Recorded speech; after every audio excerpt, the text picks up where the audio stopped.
Good morning, boys and girls. It is Thursday, March 26th, and it is our sixth day of remote learning. Let's see what we have to do today. So we have a new morning message for you to do, and you're going to be working on this one for the next 2 days. So you'll have a little bit more time to finish it than you might think when you first look at things. So I'll explain that in a second. I don't need you to go over spelling words. Just a reminder, when you see that Miss Brenton forgot to take that out. We don't do spelling words and spelling tests, so don't worry about that. After that, we have Reader's Workshop, some independent reading for our reading challenge, Writer's Workshop, guided reading, centers, social studies, and I'd like you to do pages 11 and 12 of your MAPS review packet. So we have a new letter that we need to fix up today, and I'm going to go ahead and read the letter to you, and that way you can fill in as you listen to me read with the missing sounds and punctuation and such from this letter. So as always, what do we put at the top of the letter? That's right, the date. So the date is March 26, 2020. So, dear favorite friends. I'm hearing an R blend at the beginning of friends. What does it mean if March goes out like a lion? There's a couple things missing in that sentence. So we have to finish spelling does, and we have to finish spelling out. And then we're missing some punctuation at the end of this sentence. And you have to ask yourself, is it telling, yelling, or asking, right? So what does it mean if March goes out like a lion? What do you think that missing punctuation is? Asking, telling, or yelling? Period, exclamation point, or question mark? The next sentence says, it means that the weather on March 31st was fierce like a lion. We have to finish spelling our sight word that, and we have to finish spelling March and lion. So go ahead and do that for me. Next sentence says, what kind of weather is fierce? And again, we're missing punctuation at the end of this sentence. Think about it, asking, telling, or yelling. Then we have our signature. It says regards. We're missing some punctuation after that. And I'll give you a hint, it's not a period. It's not an exclamation point. It's not a question mark. It's that other little guy that we've talked about before.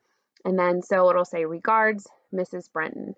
All right, so what other animals could you describe as fierce? So the author of this letter describes a lion as being fierce. So think about other animals that might be similar to lions, maybe animals that eat other animals, or animals that maybe we need to be a little bit more nervous about if we see them on a hike.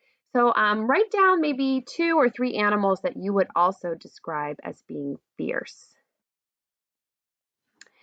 And this is an activity that you can save for tomorrow, or you can certainly do today. What you're going to be doing is brainstorming a list of adjectives to describe the elephant. So think about what an elephant looks like. What does an elephant smell like? I've been to the zoo and I've smelled an elephant. Kind of stinky, right? How would it feel to pet it? How would it, what color? Is it big? Is it small? So use those really good adjectives, those really good describing words. And I want you to see if you can make one of those words at least a sparkly word. We talked a lot about sparkly words and how authors don't use those words, right? They don't say bad, sad, mad, glad. They use those sparkly words. So see if you can think of some sparkly adjectives to use to describe this elephant. Then when you're done, I want you to look at your shirt and use adjectives to tell me about it. Describe your shirt for me, and you can write a sentence in your guided reading notebook or right here on your packet. Now again, you have today and tomorrow to do this, so if you want to save the chit chat for tomorrow, that is totally fine. We also have a new passage to work on. I'm going to go ahead and read this passage for you, and then you are going to answer these 2 questions. So listen closely. Penguins are flightless birds. They have wings, but these are used for swimming instead of flying. They are excellent swimmers. Penguins spend about half of their lives in the ocean. They have waterproof feathers and a layer of blubber to keep them warm in the icy ocean. There are many different types of penguins. The smallest is the little blue penguin, and the largest is the emperor penguin. Penguins do not live at the North Pole. They live in the southern hemisphere. All right, lots of good information about penguins in that passage. Tell me 3 things that you learned about penguins and list them here for me. 1, 2, 3. 3 things that you learned in that passage about penguins. Then I want you to look at this picture of the penguin, and then you have some words here in the box on the left, and I want you to label the penguin. So you're going to be using the words wings, head, beak, and feet. Okay, so use those 4 words to fill in those 4 boxes to label the parts of the penguin. And you guys did this with your nonfiction books. You were really good at drawing your animals and labeling their different parts. So this should be easy peasy lemon squeezy. When you're done with that, we're going to be reading a new book for Reader's Workshop today called Roosters Off to See the World by Eric Carle. So click on the link and you can watch the read aloud of that book. So last week we listened to stories from Leo Leone, and this week we're going to be listening to some Eric Carle books. So this will be the first one. And you guys know, I'm sure, a lot of good Eric Carle books, right? Like The Hungry Caterpillar and Brown Bear, and all that kind of good stuff. So this is another good one. As you're listening to this story, think about how the characters in this book are similar or different from the characters in the book Swimmy by Leo Leone. How is the setting similar? How is the setting different? Where does the story take place? Did you notice words or phrases that were repeated in this text? Is there a pattern? We talk a lot about seeing patterns in books, and if so, what were they? Do you think this story really happened, or was the rooster just dreaming? So this isn't something that you have to write down, but I want you to be thinking about those things while you're reading it, because the more that we're actively thinking while we're reading, the more we're engaging with our books and the more we're ultimately understanding about our books. So I know that you guys have a lot of pen and paper work. I just want you to listen to this story, follow along as it's being read, and think about these important things. How is it similar, comparing and contrasting to Swimmy? For those of you who want a little bit of an extra challenge, you could draw a Venn diagram in your guided reading book, and you can compare Swimmy to Roosters Off to See the World. You could see what's the same about them, what's different, or maybe you could do that with the setting, or you could do them both on your Venn diagram. So if you want a little bit of extra work, a little bit of an extra challenge, you can certainly do that. For Writer's Workshop today, we are going to start thinking about and brainstorming our book series. So I know so many of you are so excited to write this series, and we know that, and we were excited for you. So we want to make sure that we keep that momentum going. So today, all I want you to do is I want you to think about and talk to a grown-up about a book series that you like. So find a grown-up or maybe somebody else in your family, a big brother or sister, and I want you to tell them about what your favorite series is. Maybe it's Magic Treehouse, maybe it's Captain Underpants, maybe it's Dogman. Tell them about it and tell them why you love it so much. Why is it your favorite? Then I want you to tell them about the series that you're thinking about writing. And we kind of already did this in our journals, but since those are at school and you guys are at home, I want you to really brainstorm what the main character for your series is. Now remember, a main character is the one person who's going to be in every single one of your books. Not just one book, not just one and maybe your third book. It's the same character that's going to be in every book.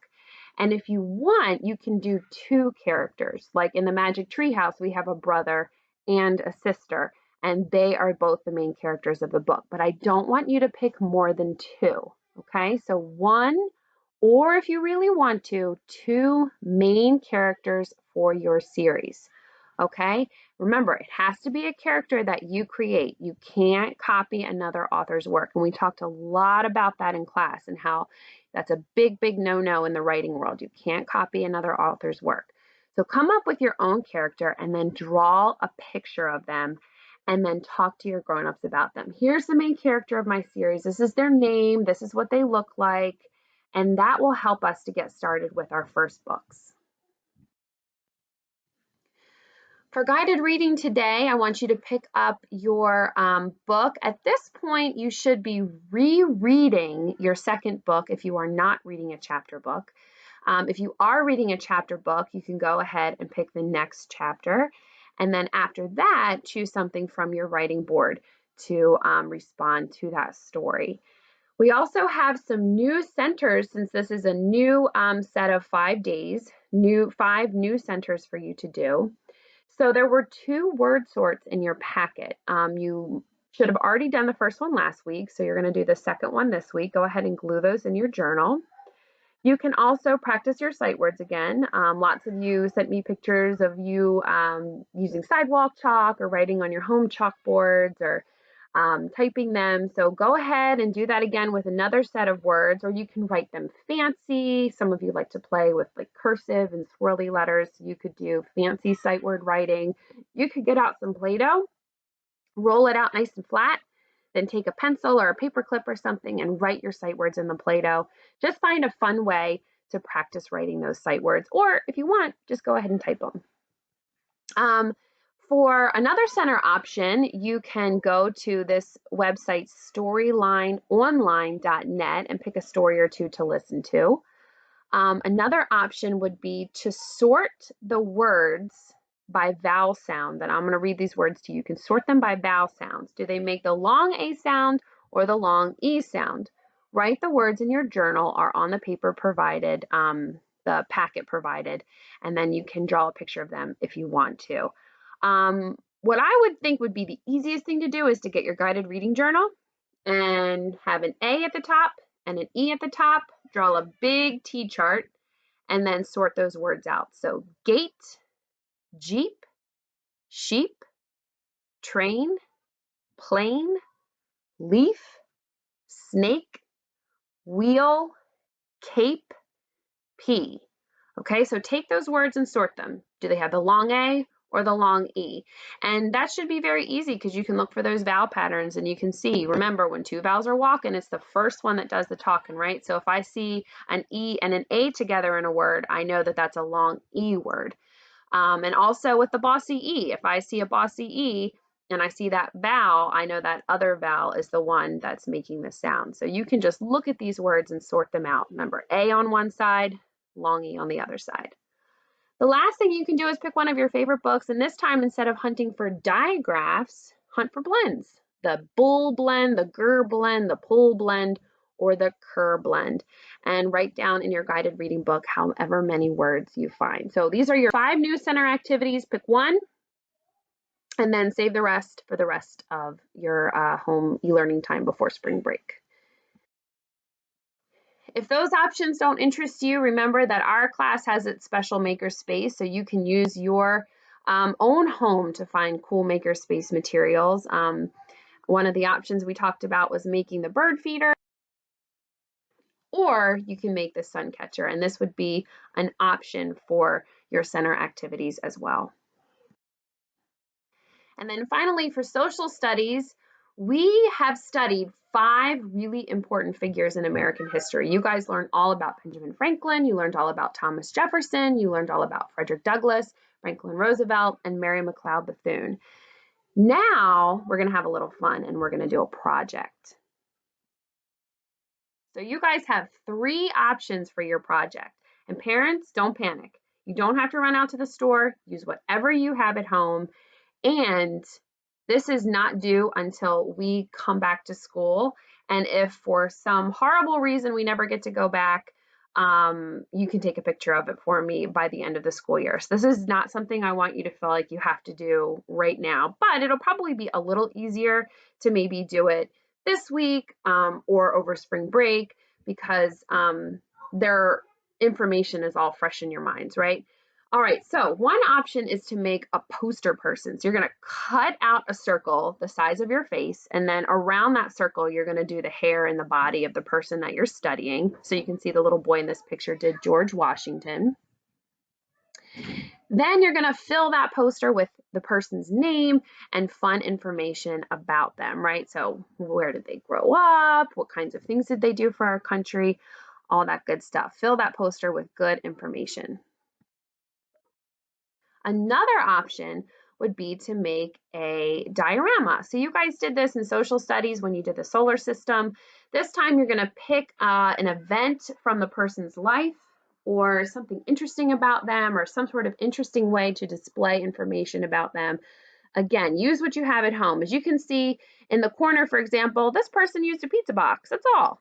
You know, most of us have old pizza boxes or Amazon boxes laying around our house that we can use. Then they use that cardboard to make the house, and they use just paper at home and maybe some crayons to make the quilt and the person, and they cut them out. So it doesn't need to be something that you run out to the store for. It's just supposed to be sort of a fun project that kids can work on their own, to show what they know about whichever one of those 5 people was the most interesting. And the third option, and I think this one's super fun, is to make a pop bottle person. So as you can see, what people do is they use a bottle from their house. So it could be a soda bottle, an old water bottle, something like that. And then they stick a ball on top, glue it on top for the head, right? And then they use fabric scraps or paper or whatever you have laying around the house to make your statue. Then you can write a little short report about your person. And in your report, I want you to include information about who the person is, information about their early life, and some information about what they did for our country. So for those of you who really like writing and want an extra challenge, I think this is a particularly good option for you because you're writing a report like some of the older students do, and it should be in paragraph form, and it should have that really good information in it. So if this is something that interests you, that is one of your options as well.